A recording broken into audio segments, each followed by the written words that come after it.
Welcome to the first quarter update for the City of Hartford with the City Administrator, Steve Volker. Welcome, Steve. Thank you. We are recording the first quarter update in early May, and I'd like to talk about some of the things that have been happening, partly because of the budget that was approved, and also just any improvements to our area. So this is something that is happening currently. Some of the roads are getting their infrastructure replaced. And there's a couple areas inside our city that is happening. Yep, so 5th, 6th in Wisconsin is an area, it's basically a U shape, so down 6th across Wisconsin, up 5th. These are areas that are identified as being one of the worst areas as far as condition of road, condition of infrastructure, meaning the utilities underneath. And so every year we identify normally 2 roads. This year it's 3 that again are up to get a total reconstruction project. It's not just the surface, but everything underneath it. So that project started back in April and should be taking us until about late July, early August to finish that up. Okay. There's some new subdivisions that are being developed within our city, Highway K, North Main. Yeah. And the one on North Main is going to run towards Pheasant Avenue, so up the hill. Will Clover Road then be coming in off of Highway 83/R2 North Main? No. Or will there be no connection with the road still? There will be no connection. The only thing that was going to be happening on North Main Street, and it's kind of important for people to know, is that North Main Street, when you get past Pheasant Run, which is actually a township subdivision, but so you go past Yellowstone, and then that's the last intersection. Then you go through the Pheasant Run subdivision or past the Pheasant Run subdivision, and then you come into what's now going to be this new subdivision, which is called Copper Trails. Where that area is, there's a hill on North Main Street, which is actually going to be brought down. They're going to reduce that hill by about 5 to 6 feet. What that will do is give drivers a better view so that not when they're coming over the top of that hill and all of a sudden here's a car just trying to get out onto Main Street. So that will help with safety, which a lot of the people in Pheasant Run have talked about. And so we're addressing that. We're also going to be extending the utilities from Yellowstone to the new subdivision. So that's water, sewer, storm sewer that will go all the way out to that new subdivision. So that's a new project. You'll see that probably in late May. To take right now, the only thing we're waiting for right now is that there is another utility that is currently there, AT&T, that we need to get their work done before we can start breaking down that road. I mentioned Clover Road, which is off of Highway 83. Currently to the west is a dead end. Yep. Will that easement still be there to eventually connect? It's not necessarily something that's on the radar for the next 5 years, as we have to take a look at what else would entail connecting Clover Road across to North Main Street. There might be some private property. There might be some other wetlands issues that we'll have to look at. But again, right now, it's not in the 5-year plan. What type of subdivision will this be? How many lots? Yeah, 112 single-family lots, so single-family homes. This is being done by Newman Builders, which is the largest builder of single-family homes in Wisconsin. This project will be kicking off again. We'll probably have about 2 or 3 homes already built this year yet, and then over a 5-year period of time, they'll get the entire 112 homes built. Okay. In our past updates, we talked about the Next Generation Housing Initiative, and there was talk at one point that there was a piece of property that could really build a lot of the next generation houses. But now some of the area newer subdivisions are going to be able to implement some of that next generation housing funding. Yeah, so Sky Park A&N Contractors, located right here in Hartford, did 7 of those homes in the Sky Park subdivision. Sky Park is the subdivision just to the south of the airport, thus the reason that it's called Sky Park. Anyway, so they just put 7 homes up. They are currently building 2 other homes in that subdivision, so a total of 9. 7 of those will be next generation housing. The other two are market rate houses. And then you also go to Partridge Hollow. So Partridge Hollow 1, 2, and 3, phase 1, 2, and 3, has been completed and been sitting there for a while. That is on the west side of Main Street as you're heading to the north. They are now in the process of getting starting the next phase of that, so phase 4, which will be to the north of the existing Partridge Hollow, and that will include 27 total houses. 17 of those will be eligible for the next generation housing funding.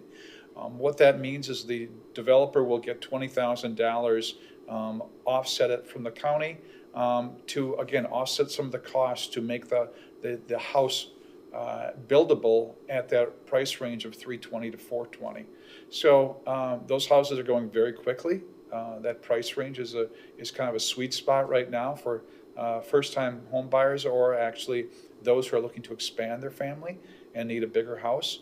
It can be anywhere from a 2 to a 4 bedroom home, but again, that's that price range is 320 to 420, even 440 for the next generation program. And that is part of the regulation of the next generation housing program, correct? They need to stay within the 320 to 420? Yeah, so to get qualified to be able to get that $20,000 up front, they have to build a house that, again, is going to fit that criteria. It is the hope that, again, that will spur more younger families into being able to be homeowners versus apartment owners or apartment renters, things like that. And it's the concept of the county that, again, by doing this, it engrades them into the community for a longer period of time. Okay. And in following with construction, there was a program inside of our city within the last year about a lead lateral replacement of pipes. And this is something that the city really took upon themselves to find the lead laterals that were going to these older homes. Is that still happening? Yeah. Has their goal been achieved? Yeah, so originally we started our own program through the water department. And again, individuals, when they would have a problem with their lateral, were able to get some funding to help, local funding to be able to help with this. Then the city staff in the water department, utility department, went out and got a major grant from the federal government. And that replaced about 95% of all the lead laterals in the city. So that project happened in 2023. And so we removed almost, like I said, 95% of all the lead laterals out there. Now the rest of them, the remainder of them, will be replaced as we do the road in front of them. So as we're doing that total reconstruction project like we talked about going on right now on 5th, 6th, and Wisconsin, we will then, if we find a lead lateral, we'll be yanking those, replacing those with a material that, again, is more widely used right now. Primarily it's PVC. And again, that will, again, hopefully remove all lead laterals in the future. Now, if residents find that they do have a lead lateral, and there's a way they can go onto our website to find out, how do you know you have a lead lateral? You know, what do I know that the pipe should look like, and how can I test it to find out if it's lead? It's very simple to do. Anyone can do it. Go onto our website to tell you how to do it. If you find you do, then contact the utility department. Identify it. We believe we have a pretty good understanding of which houses still have a ladder. But if we'd like to make sure that we're correct. But if there still has it and you would like to replace your lead lateral, we'll help you with the program that we have internally. So you're saying to our viewers to go on the website. Is there a specific department, or is there a specific highlight that says lead lateral replacement? Yeah, absolutely. Go to the city website and you can go on our AI search, which is the little chat button on the lower right, and look up the Hartford Utilities. And so through the Hartford Utilities or Water Department, it'll give you more information on lead lateral replacement. So to our viewers that are not necessarily computer tech savvy, is this a phone call that could take place as well? Absolutely. Contact our Hartford Utilities, and again, I don't have the number with me, but you can contact Hartford Utilities or Hartford Water Department, and they will tell you more about it and be glad to help you. Great. And dealing with that, some of the infrastructure that's happening in replacement of the roads, I know that there is a timeline of which roads are going to get replaced. And you and I have talked about that rating, if you will. Mm-hmm. I believe it's on a scale from 1 to 10. Correct. PASER rating. Yeah. And that rating is a guideline from The Wisconsin Department of Transportation. Okay. And so with the Wisconsin Department of Transportation, I know that the water department has to work within their guidelines as well, correct? So the water department basically has to, I mean, when we do a project, we look at a couple things. First of all, what is the Paisley rating? That's just one of the things we look at. Then we also look at what is the history of the utilities underneath. So the water department, if they have a lot of water main breaks out there, they will have identified that. They have it all mapped out. We had 5 breaks in this block. It's an older water main. The size of the water main may be too small. There's new stipulations as to how wide a water main should be. More of them are supposed to be 8-inch versus 4-inch or even 2-inch. So they have to look at that. We also look at sewer. We also look at if there's been a lot of backups in sewer or if there's been issues with sewer. And we also look at storm sewer too if we're having any issues. So we look at everything when it comes to what roads we do total reconstruction for. And then we, again, if all of those criteria are met, the boxes are checked, then we determine, okay, we put that in a ranking of all other roads in the city. Now, if it's only a surface issue, the Paisley rating comes to be really low. It's a 3, a 4 in comparison to most roads in our community are 6 to 7, which are very good. For a comparable community.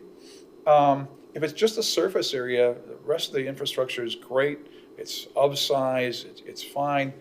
Then we might just do a resurfacing. And matter of fact, City Council will be bringing up our resurfacing projects at the next City Council meeting in May, and talk about all the different roads we'll be doing resurfacing on. So those resurfacing projects should be also available to the public on the agenda and the meeting notes once they're published. Absolutely. A matter of fact, the proposal, which is brought forward by our engineering department, was a bid that went out probably about a month ago, and we just got those back. And again, it determined that of all the identified surface roads and or parking lots that really need assistance, those almost all of them are going to be met this year because we've got a little bit more money this year to spend on resurfacing. So some major parking lots like the rec center parking lot will be redone, and other different streets, alleyways, things like that. And currently the alleyway behind Main Street that I would consider Jackson Street, yeah. Correct. That alley has undergone quite a bit of construction, and they also removed a hydrant. Assuming with the agreement with the fire department that was fine to remove that. So going forward here, there is a municipal engineer shortage. How is the city of Hartford handling that? Yeah, so we had an opening for probably about 6 to 9 months for the city engineer. We were looking for somebody who had the experience that we were looking for. Civil engineers, more and more individuals are going to a private firm than they are a public firm. And this is not unusual. Everybody talks about labor shortages, right? No matter what you do. Fire departments, police departments, from municipal engineers to clerks to everybody else, they're all saying, oh, this is the toughest position to try to fill now. It is a situation where it took us about 9 months to find the ideal person. We had some opportunities at different individuals, but it took us 9 months to find the best person that's going to fill that role for a long period of time, and again, really going to help that department grow. And matter of fact, right now we were finally looking to finalize that department. We had in the budget to also add a civil engineer that's primarily in environmental engineering, and so we are looking to hire somebody and make an offer to somebody in the coming weeks, and hopefully get them on board very early this summer to do a lot of our MS4 items and other engineering things. So we're real excited about that fact of having fully staffed engineering department for the first time. And well, we've budgeted to have it full probably 3 years ago now, and we're finally getting to that point now. So we're real excited about that. So in dealing with staffing issues, the city of Hartford has very many long tenure employees. Yeah. And I'm talking over 30 years. And our DPW department has their director who's retiring Yeah, this month, and replacing that position and what he has all done for the city yeah. is important. You know,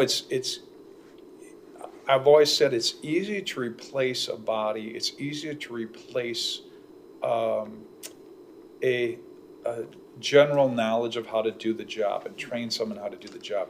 But commitment is not something you can easily replace. Daryl Krantz has been our DPW director now for many years. He's been a staff member for 35 years to the day. He actually, when I asked him, when are you retiring? He goes, on my 35th anniversary. And so it's kind of a cool thing. On the 20th, we will be celebrating his 35 years with the city. And what a great deal of knowledge he has of all the experiences that we've had as a city, from a city garage fire that we were involved in when a lot of our equipment got burned down, and the building itself had major fire damage.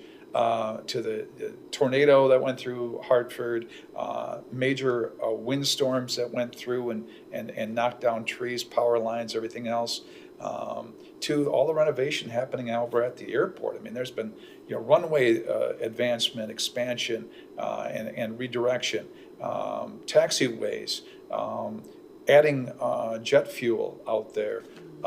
It's been, and the expansion of all the airport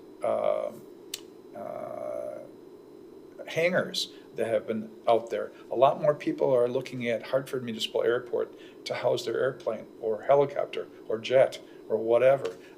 Things I will never have. But anyways, this is why it is the second busiest non-towered airport in the state of Wisconsin, because again, it's one of the best, and the events that come out there, including Stoll, which will be returning again for its third year.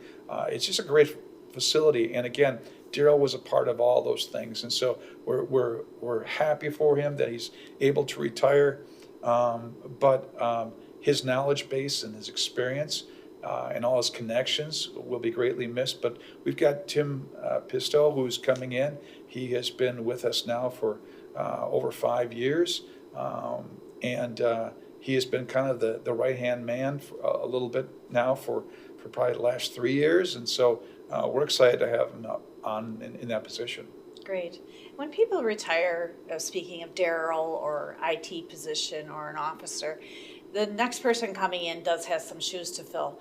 But to me, what I've seen is there is a different perspective, right? Absolutely. So sometimes that's an amazing advantage and new knowledge and new ideas, new projects. Hey, I saw this. And so retirement as it is hard, but Yeah. also bringing in the new people is crucial. And keep in mind, when we bring in this new generation, and whatever generation that is, no matter if it's Gen X, Gen Y, Gen Z, millennial, whatever it is, they also have a little different experience with technology. And so bringing that in and giving them the technology to deal with might make us more efficient in the future. And hopefully, again, people will see the city in a different light. Great. Well, I appreciate you coming in for the update. Thank you for your time. You're welcome. And to our viewers, as always, thank you for watching.